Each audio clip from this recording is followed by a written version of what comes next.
오늘 여기 지각과 두 세상이라는 이 챕터를 한번 읽어볼 때 아까 우리 1부에서 배웠던 정상, 비정상 생각하시면서 인식하면 돼요. 하느님은 너를 행복하게 해주시려고 너와 관계를 맺으셨다. 이거 천국의 이야기죠. 정상적인 보편성을 얘기하는 거죠. 그리고 너의 행위 가운데 하나님의 목적을 공유하지 않는 것은 실제일 수 없다. 행위라는 것은요, 마음에게 행위는 그 기능을 말해요. 공유하고 소통하는 것이 마음의 기능이잖아요. 너의 행위 가운데 하나님의 목적을 공유하지 않는 것은, 그리고 하나님의 생각을 소통하지 않는 것은 실제일 수 없다. 모든 것의 유일한 기능은 바로 공유와 소통이죠. 모든 것은 하나님의 생각이고요. 하나님의 생각, 영의 유일한 기능, 영이 가지고 있는 마음의 유일한 기능은 하느님이 그것에 부여한 목적이다. 하나님의 생각을 공유하고 소통하여 보존하고 확장함으로써 그것으로 존재하는 것이죠. 하느님이 너와의 관계를 창조하신 이유 때문에 관계의 기능은 영원히 행복하게 만들기가 되었다. 하나님과 내가 한 생각을 공유함으로 존재하고 그것을 소통함으로써 사랑하는 이 관계가 말이에요. 우리의 행복이라는 거예요. 영원히 행복하게 창조되어 있다는 거예요. 우리가. 그 밖에는 아무것도 없다. 하나님이 당신의 피조물들과 관계하시듯 이게 전체성이에요. 이게 존재성이고 이거는 바뀔 수가 없어요. 너도 이런 기능을 이행하려고 너의 창조물들과 관계한다. 내가 하나님의 생각을 수신하고 내 마음이 말이에요. 그리고 그것을 표현하면 그렇게 수신하고 표현하는 그것은 나의 창조물이라고 해줘요. 하나님이.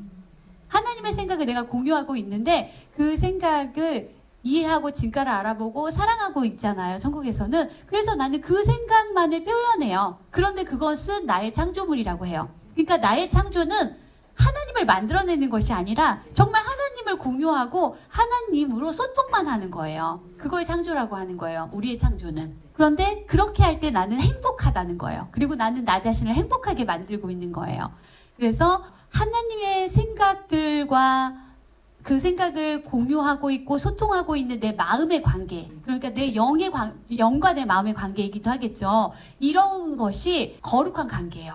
이것만 실제적인 존재성이에요. 이 거룩한 관계에는 다른 의미, 다른 생각이 전혀 없다라는 의미가 들어있어요. 거룩하다는 것은 순수하다, 순결하다 이런 말이 있는 거예요. 하느님이 창조하신 것 중에 행복과 떨어져 있는 것은 아무것도 없으며 하느님이 창조하신 것 중에 자신의 창조주처럼 행복을 확장하려 하지 않는 것도 아무것도 없기 때문이다. 이런 기능을 이행하지 않는 것은 무엇이든 실제일 수 없다. 마음은 실제예요. 생각이 실제고 생각 안에서 그것을 공유하고 소통하는 기능인 마음은 실제인데 만약에 마음이 그렇게 하지 않으려고 한다면 실제가 아니겠다라는 상상을 하겠다는 거예요. 이 세상에서 창조하는 것은 불가능하지만 왜요?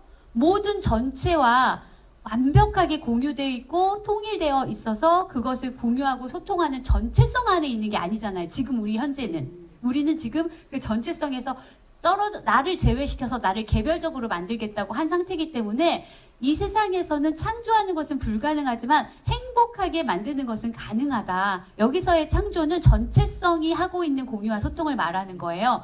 그런데 이곳에서 행복하게 하는 것이 가능하다는 건 그 공유와 소통을 내가 나에게서만 제외시켰잖아요. 나만 제외시켰잖아요. 근데 나도 그것을 하겠다고 하면 공유와 소통이 다시 회복되잖아요.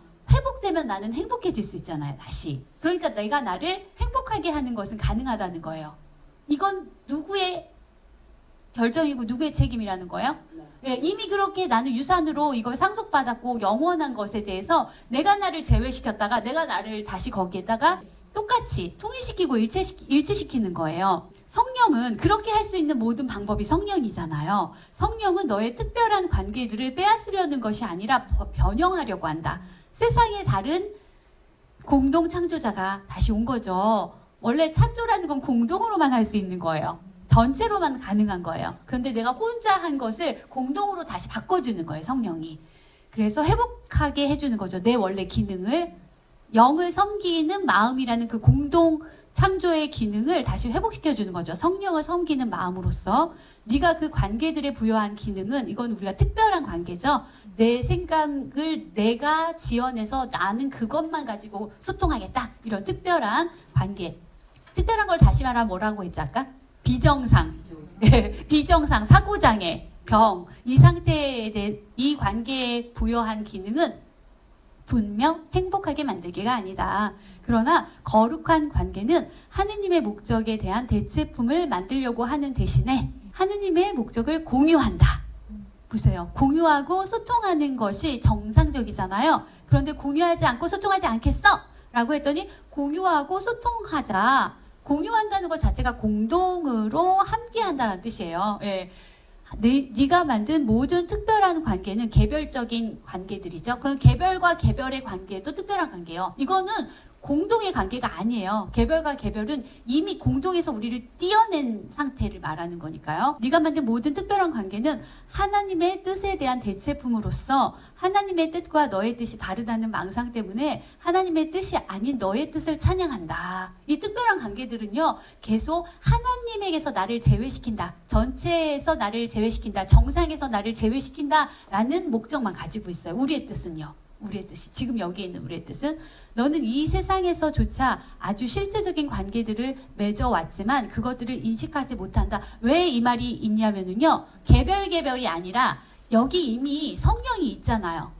그래서 성령은 우리와 관계를 맺고 있어요. 성령은 항상 영은 항상 마음을 포함하고 마음과 의존하고 연합되어 있기 때문에 성령은 우리한테 그 관계를 맺고 있지만 내가 안 하는 거예요. 그래서 난 그것을 인식하지 못한다. 인식하지 않는다가 맞죠. 않으려고 해서 인식하지 못하는 거죠. 그 이유는 단지 네가 그 관계의 대체물을 너무 중요시해서 우리는 개별적으로 혼자 나를 제외시키는 걸 너무너무 중요시하고 사랑해서 진리가 늘 그렇듯이 너를 부를 때 대체물을 가지고 응답하기 때문이다. 그러니까 보세요. 성령은 우리를 항상 불러요. 그래서 우리가 성령을 알 수밖에 없고 인식할 수밖에 없는데 대답을 어떻게 하는지 보세요. 대체물로 대답을 한다는 거예요. 하나님의 생각이 아니면은요 공유될 수도 소통될 수도 없는데 하나님은 그 생각으로 우리와 공유하고 소통하자고 우리를 불러요. 당신의 생각으로 우리를 부르는데 우리는 에고로 대답을 해요. 우리 생각으로 대답을 해요. 그러면 공유하지 않고 소통하지 않겠다는 거죠. 에고가 뭐냐면 하나님을 부정한다거든요. 반대한다, 거부한다, 공격한다. 그러면 하나님이 아들에게 자신의 생각을 주면서 우리 소통하자. 이게 바로 너의 언어이자 너 자신이야. 이게 너의 생각이야. 소통하자. 그랬더니 하나님을 거부하고 부정하고 반대하고 공격하는 것으로 대답을 했어요.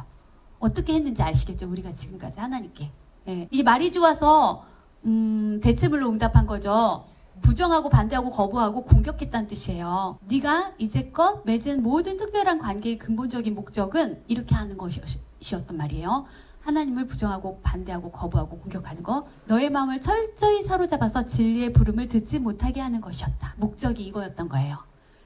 어떤 의미에서 특별한 관계는 하나님이 분리에 응답하여 성령을 창조하신 것에 대한 에고의 응답이었다. 자, 우리가 하나님을 부정하고 거부하고 반대하기로 하자마자 하나님은 우리를 부르시는 사랑으로 우리에게 답을 주신 거예요. 응답을 해주신 거예요. 그런데 거기에 다시 우리는 부정하고 공격하고 거부하는 응답을 또 줬다는 거예요. 그러니까 우리는 항상 어떻게 하고 있는지 아시겠죠? 하나님은 항상 우리에게 우리 것을 주고 행복을 주면서 우리하고 소통하자라고 말씀하시고 우리는 항상 부정하고 거부하고 반대하고 공격하고 있었다고요. 이게 여기 있는 우리라고요. 그래서 우린 여기 있다고요. 에고는 비록 무엇이 창조되었는지 이해하지 못하지만 위협은 알아차렸기 때문이다.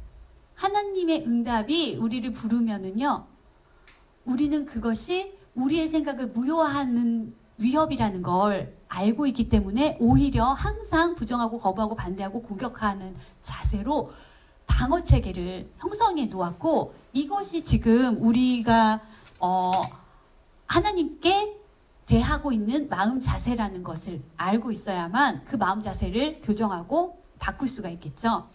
에고가 성령으로부터 분리를 지키려고, 보세요. 에고는 성령으로부터 이 분리를 지키려고 발달시킨 전체 방어 체계예요. 부정, 거부, 반대, 공격. 아시겠죠? 에고가 바로 그거예요. 에고가 성령으로부터 분리를 지키려고 발달시킨 전체 방어 체계는 하나님이 분리를 축복하셔서 치유될 수 있게 하신 선물에 대한 대응이었다. 하나님에게서 나를 제외시켜서 나를 분리시켰을 때 하나님이 그렇게 되지 않도록 하는 답을 주셨는데 거기에 대한 우리의 답은 항상 이거였다는 거예요. 천국에서도 그랬고 성령을 주었을 때도 그러고 있고 성령의 음성을 듣는 마음들이 기적을 공유해 줄 때도 그렇게 하고 있고 예수가 도움을 줄 때도 그렇게 하고 있고 예수와 한 길을 가는 형제가 그렇게 할 때도 그렇게 하고 우리는 또 그렇게 하고 있고 우리는 아주 일관성 있죠? 일관성 있게 미쳤어요. 이 사고체계도 일관성이 있음이에요. 미친 것에 무의 일관성이 있어요. 그래서 여기 하나님 것이 하나도 없다는 거예요. 그 축복 안에는 하나님이 우리의 분리를 축복하셔서 치유될 수 있게 하신 선물이 성령이잖아요. 이 성령에 대한 대응이 성령으로부터 분리를 지키려고 발달시킨 전체 방어 체계예요. 이게 바로 에고고 우리의 사고 체계예요. 하나님이 우리에게 주신 그 축복, 성령 안에는 모든 것에 대한 진리가 담겨 있다. 그런데 우린 그걸 부정하고 있고 거부하고 있으니 행복할 리가 없죠. 그 진리는 하나님이 주신 성령 말이에요. 그 진리는 바로 너와 하나님의 관계가 성령 안에서 너에게 회복되기 때문에 어디서 회복이 돼요? 나 개별에게서 회복되게 하는 게 아니라 성령 안에서. 왜냐면 하나님과 나의 관계가 나거든요. 그렇기 때문에 성령과 나의 관계가 또 나의 회복이 되는 거예요. 성령과 상관없이 회복될 수는 없어요. 전체성이 있어야 개별성이 무효화돼서 내가 전체인 나를 회복할 거 아니에요? 그래서 성령이 온 거란 말이에요. 성령과 너는 아주 긴밀한 관계에 있다는 것이다. 그래서 아까 말했잖아요. 이 세상에서조차 아주 실제적인 관계들을 맺어왔어요. 누구에 의해서? 하나님이 우리에게 주신 성령으로 인해서 실제적인 관계는 여전히 있으나 성령은 나와 아주 긴밀한 관계에 있으나 성령만 이러고 있는 거죠. 우리는 부정하고 반대하고 거부하고 있는 거죠. 성령은 분리 이후 그 누구와도 분리된 적이 없으며 따라서 너와 성령의 관계는 결코 끊어진 적이 없다. 하나님의 의지가 보이세요? 하나님의 마음이 느껴지세요? 하나님의 사랑이 느껴지세요? 우리가 불행하고 비참하고 고통스럽지 않게 해주려고 하는 이 하나님의 끊임없는 이 마음이 느껴지세요? 이 사랑이? 그런데 이 사랑을 온유하고 따뜻하게 받아들여 주는 게 아니라 거부하고 부정하고 반대하고 공격했다는 우리의 의지도 느껴지세요? 성령을 통해 너의 모든 거룩한 관계들은 너를 위한 하나님의 목적에 기여하도록 세심하게 보존되었다. 하나님 지금 이렇게 하고 계시는 거예요. 이게 바로 우리를 보존하고 계시는 거예요. 우리를 사랑으로, 하나님의 생각으로, 하나님의 사랑을 주고받는 아름다운 마음으로 이렇게 우리를 계속 보존하고 계시는 그 하나님의 이 따뜻하고 아름다운 마음에 우리가 하는 반응을 잘 인식해 보세요. 어떻게 하고 있나 우리는? 그걸 방어하고 공격하고 거부하고 부정하고 있어서 지금 여기 이것이 유지되고 있는 상태예요. 에고는 그걸 위협으로 생각하니까요. 우린 지금 그걸 위협으로 생각해. 에고라고 말하는 것에 대해서 여러분이 막 어떤 제3의 뭐라고 생각하지 마세요. 에고는 나의 손인형이고요. 그 손은 나예요. 내 마음이 에고를 움직이고 있으니까 에고라고 써 있으면 내 의지는 이라고 보시면 돼요. 에고는 위협을 극도로 경계하며 이 위협이 하나님이 위협이에요. 사랑이 위협이에요. 지금 여기가 제정신이 아닌 상태예요. 사랑을 위협으로 느끼니 사랑에게 온유하고 따뜻할 일이 있어요? 사랑을 부정하고 거부하고 공격하고 반대하고 있는 제정신이 아닌 비정상인 상태죠. 에고는 사랑을 위협으로 느끼고 그 위협을 극도로 경계하며 사랑을 극도로 경계하며 에고를 받아들인 내 마음의 일부는 에고가 이성이라고 생각하는 것을 지키려고 안달한다. 자, 보세요. 에고를 받아들인 너의 마음의 일부. 사실 우리의 마음은 하나님과 하나잖아요. 그렇기 때문에 우리 마음이 온전히 다 미칠 수는 없어요. 하나님 미치시지 않고서는. 하나님 때문에 우리가 지금 다시 제자리로 돌아갈 수도 있는 거예요. 하나님의 그 간절한 그 사랑의 표현과 마음과 그 소통의 의지로 인해서. 그래서 여기서 우리 마음을 일부라고 표현하잖아요. 내 마음은 하나님의 마음이기 때문에. 그래서 내가 완전히 미친 건 아니라고 하지만 실제로 내가 완전히 100%를 여기에 쓰고 있는 건 사실이에요. 내가 완전히 미치지 않은 이유는 하나님이 완전하시기 때문에 하나님이 완벽하시기 때문에 미칠 수 없는 것을 내가 상상하고 있고 이건 존재하지 않는 것인 거예요. 그러니 이것조차도 다시 무효화될 수 있는 이유는 하나님 때문이잖아요. 그런데 나는 말이에요. 나는 이 의지를 내고 있는 나는 에고가 이성이라고 생각하는 것을 지키려고 안달한다. 에고의 이성은 뭐예요? 성령을 위협이라고 생각하는 거예요. 하나님을, 사랑을 적이라고 생각하는 게 에고에겐 이성이에요. 우리도 에고도 이성 가지고 있어요. 하나님의 의미, 하나님의 생각을 받아들이는 것은 성령이 주는 이성이고요. 성령이 주는 이성이 있고요. 우리도 그것을 다 부정하고 반대하고 거부할 이성을 가지고 있어요. 우리의 지성과 이성이, 우리의 지성이 우리의 성령이고요. 그 지성이라는 건 아는 거잖아요. 아는 거. 에고가 알미예요. 우리에게는. 에고의 지성을 우리는 알미라고 하고요. 그리고 에고의 이성은 성령을 위협이라고 여기는 거예요. 그래서 부정하고 거부하고 반대하고 공격하는 것이 에고의 이성이에요. 그러니까 에고의 방어 체계죠. 그것이 에고의 이성이에요. 그런데 이게 바로 우리가 갖고 이 세상이 가지고 있는 이성과 지성이에요. 놀랍죠? 이 이성과 지성을 가지고 지금 하나님을 얼마나 방어하고 공격하고 부정하고 거부하고 있는가를 보시면 지금 우리의 이성과 지성, 지식, 그 무엇이든 우리는 진짜 꼴통 중에 산꼴통이에요. 이러면 안 돼요. 우리는 지금 정신 이상이에요. 비정상이에요. 그런 것이 많으면 많을수록 성경에선 부자라고 표현해요. 부자가 천국에 들어가는 것은 낙타가 바늘구멍으로 들어가는 것보다 어렵다. 심령이 가난한 자는 복이 있나니 천국이 그들의 것임이라. 이게 무슨 얘기인지 아시겠죠? 이런 이성과 지성으로 가득 차서 부자가 되어 있고 난 더 많이 알고 있고 난 더 많이 이성적이고 더 지성적이라고 할수록 하나님을 더 많이 부정하고 반대하고 거부하고 공격하고 있는 강력한 방어체계의 상태라는 거예요. 그 부분은 에고가 아주 제정신이 아님을 깨닫지 못하는 부분이에요. 오히려 이 정상이지 않은 상태를 정상으로 놓고 있기 때문에 그래요. 하지만 제정신을 되찾기 위해서는 이것이 무슨 의미인지 깨달아야 한다. 무슨 의미예요? 이게 비정상이라는 의미죠. 제정신이 아닌 자들은 자신의 사고체계를 보호하지만 제정신이 아닌 방법으로 그렇게 한다. 그들의 모든 방어수단은 그 방어수단이 보호하려는 것만큼이나 제정신이 아니다. 우리 방어수단이 보호하려는 게 우리가 만든 생각이잖아요. 이것만큼이나 이것을 방어하고 이것을 보존하려고 하는 그 의지, 이것을 만든 그 마음은 제정신이 아닌 거죠. 분리 안에는 정신 이상이 아닌 어떤 부분도, 어떤 이성도, 어떤 속성도 없다. 하나님의 것이 하나도 없다. 성령 같은 것이 하나도 없다. 분리의 보호 또한 우리는 이걸 보호라고 생각해요.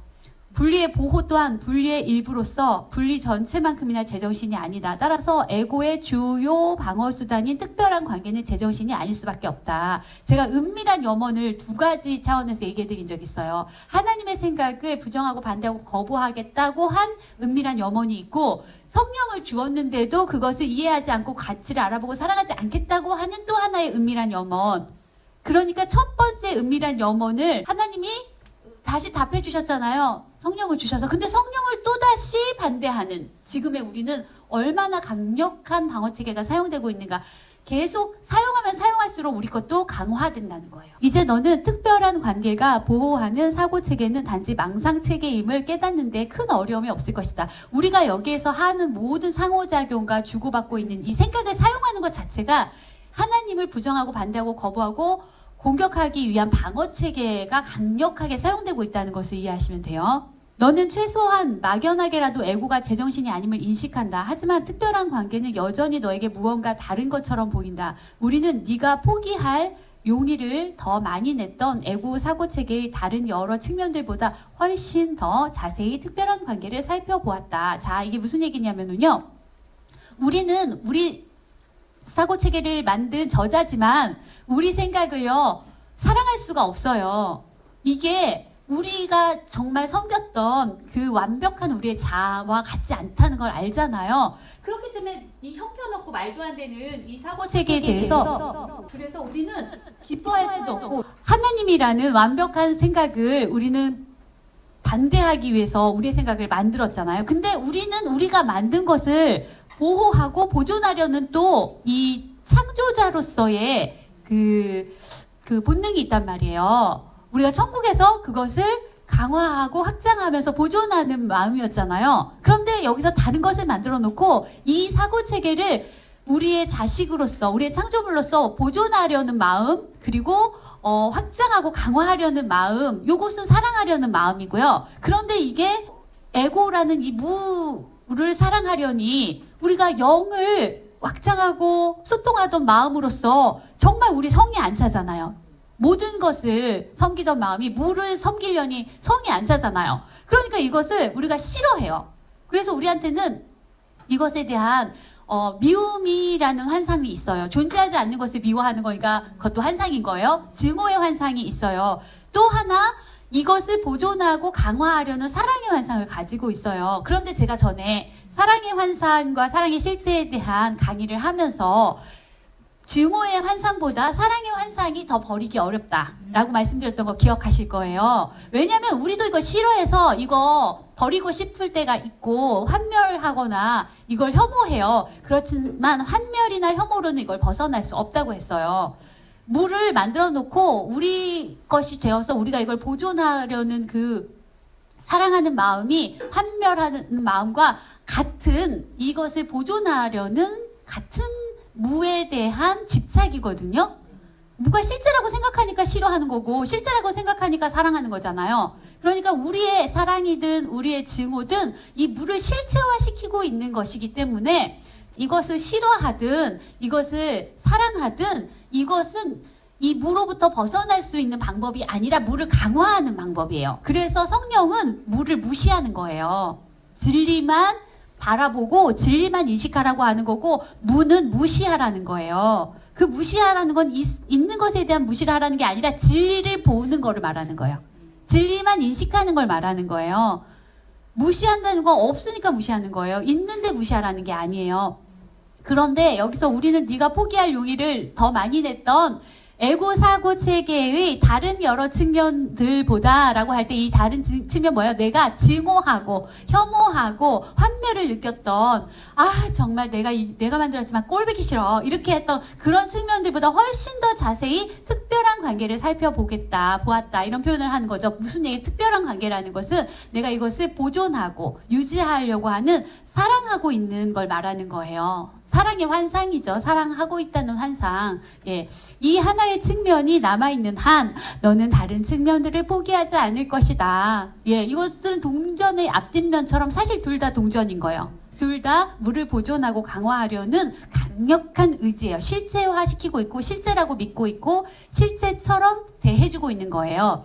이 한 측면은 다른 측면들과 다르지 않기 때문이다. 사랑의 환상은 증오의 환상과 다르지 않아요. 무를 보존하려는 강력한 방어체계이고 보존체계예요. 이 한 측면을 간직한다면 너는 이미 에고 사고체계 전체를 간직한 것이다. 그래서 성령은 에고 전체를 포기하게 하기 위해서 진리만을 공유하고 진리만을 소통하는 그런 사고체계예요.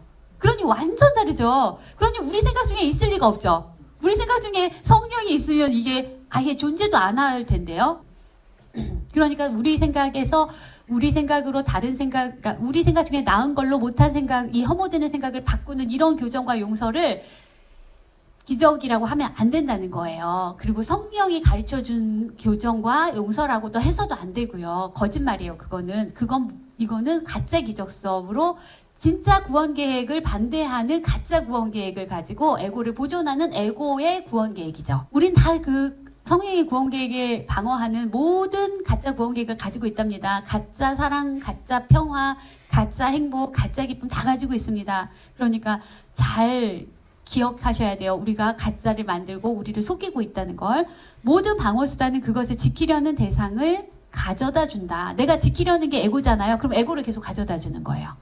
사랑의 환상이든 증오의 환상이든 이러한 사실을 깨닫는 것이 아주 중요하다. 방어수단이 효과가 있다는 생각 밑에 깔린 근거는 방어수단은 그것이 지키는 것을 제공해준다는 것에 있다. 내가 에고를 주면 에고가 지켜져요. 에고를 미워해도 에고가 지켜져요. 에고를 사랑해도 에고가 지켜져요. 미워한다, 사랑한다는 다 에고를 실제화하고 미워하고 사랑하는 거잖아요. 그래서 에고를 실제화한다라는 것이기 때문에 에고가 계속 나한테 보존될 수밖에 없어요. 방어수단이 지키는 것은 그 안에 놓여 안전하게 보관된다.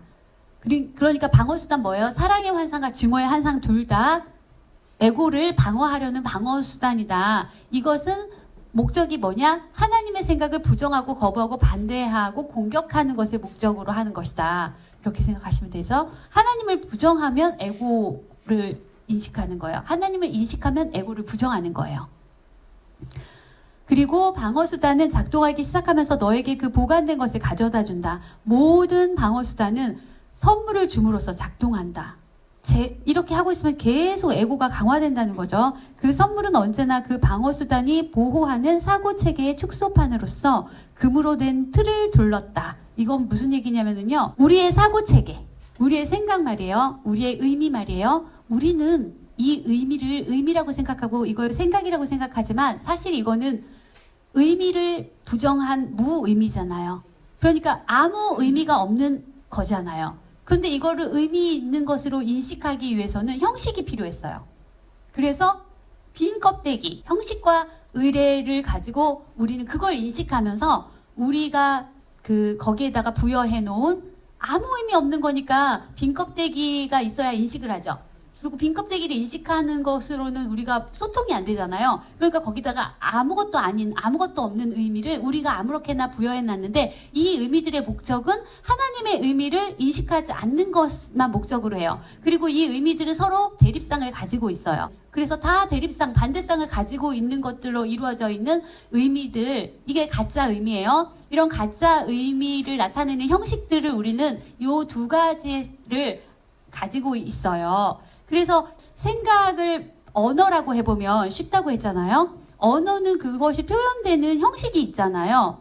말이든 글이든 형식이 있잖아요. 그리고 그 안에 의미들이 있잖아요. 근데 그 의미들은 어떤 것이든 다 반대상을 가지고 있잖아요. 이런 것들이 하나님께는 없는, 하나님의 하나로 통일되어 있고 연합되어 있는 전체 사고체계 그 의미가 아닌 것. 그거를 부정하고 반대하기 위해서 우리가 만들어 놓은 의미체계이고 이것을 우리는 우리의 사고체계인 에고라고 하는 거란 말이에요. 그러니까 이 에고 사고체계는 사실 무의미에다가 형식을 만든 다음에 그 형식을 또 다양한 여러 개의 형식으로 나누어서 그 형식들 간에 여러 난이도를 가지고 서로를 인식하게 하는 의미들을 만들어 놓은 거예요. 여기에서는 반대쌍이 없으면 인식이 안 돼요. 그러니까 아예 인식이 안 되는 무의미한 것을 반대쌍으로 막 나눈 다음에 그 반대 것으로 반대 것을 인식하는, 지각하는 이런 상태를 만들어 놓아서 우리의 의미들은 하나님의 의미와 전혀 달라요. 우리의 의미로 하나님의 의미를 이해할 수 있다? 없다. 우리의 의미는 하나님의 의미를 부정하고 거부하고 반대하고 공격하겠다는 목적 하나로만 이루어진 다양한 가짜 의미들이에요. 그래서 여기 안에서 사랑이 있고 두려움이 있다, 진짜가 있고 가짜가 있다, 이렇게 해서 여기 안에서 혼동하면서 진짜로 가지 못하게 하는 것이 목적이기 때문에 여기에 있는 의미 전체를 다 포기해야 돼요. 이 사고체계 전체를 다 포기해야 된단 말이에요. 그런데 그렇게 포기하지 않게 하기 위해서 우리는 이게 지각되게 하기 위해서 형식이라는 걸, 의미의 반대는 없지만 무의미죠. 의미의 반대는 무의미죠. 무의미는 인식이 안 되죠. 지각할 수가 없죠. 그러니까 형식이라는 것을, 존재하지 않는 형식이라는 걸 만들어서 이게 지각되도록 하고 그 지각되는 것을 수만 가지 다양한 형식으로 만들어서 거기다 각각 서로 다른 의미를 다 집어넣어 놓은 거예요. 그래서 우리는 그걸 사고체계로 가지고 있어요. 그걸 생각이라고 가지고 있고 언어라고 가지고 있고 그걸로 소통을 하고 있는 이상한 상태인데요. 그러니까 사실 그 안에 있는 의미들은 다 아무 의미 없는 거고 형식만 우리가 가지고 있는, 빈 껍데기만 지금 가지고 있는 것과 같은데 그 형식을 금으로 된 틀이라고 말하고 있는 거예요. 이 틀은 아주 정교하고 온통 보석이 박혀 있으며 깊이 조각되어 있고 광이 난다. 그러니까 왜 이렇게 했어요? 진짜 하나님의 의미를 인식하지 않게 하기, 여기에 이제 현혹되게, 혼란되게 하기 위해서 이 형식이 의미를 가지고 있는 어떤 것이야 라고 우리를 속이고 있죠. 그 의미가 가짜 의미들이니까 사실 존재하지 않는 의미죠. 그 틀의 목적은 그 자체로 가치 있게 되면 그 자체만 가치 있게 하는 거예요. 진짜 의미를 가치 있게 여기지 못하게 하기 위해서 그 자체로 가치 있게 됨으로써 네가 틀 안에 있는 것을 보지 못하게 하는 것이다. 그 틀 안에는 어차피 무의미밖에 없어요. 그럼 우리가 그것을 인식할 때 무의미하다 이렇게 하지 못하게 하기 위해서 형식이라는 다양한 형식들을 틀을 놓아서 마치 이게 진짜 의미가 있어서 이런 틀까지도 있는 것처럼 뭐가 안에 의미 있는 게 있으니까 이 포장지가 있겠지 이렇게 생각하도록.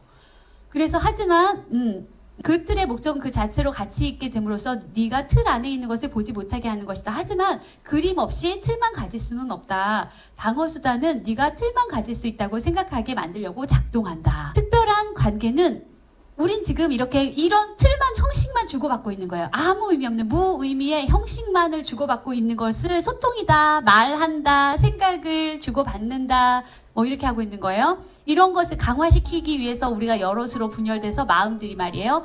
의미 없는 사고체계들을 하나씩은 다 가지고 의미 없는 몸이라는 형식도 가지고 의미 없는 형식의 말이라는 빈 껍데기를 가지고 지금 이상한 소통을 하고 있는 거죠. 소통 안 하는 거죠.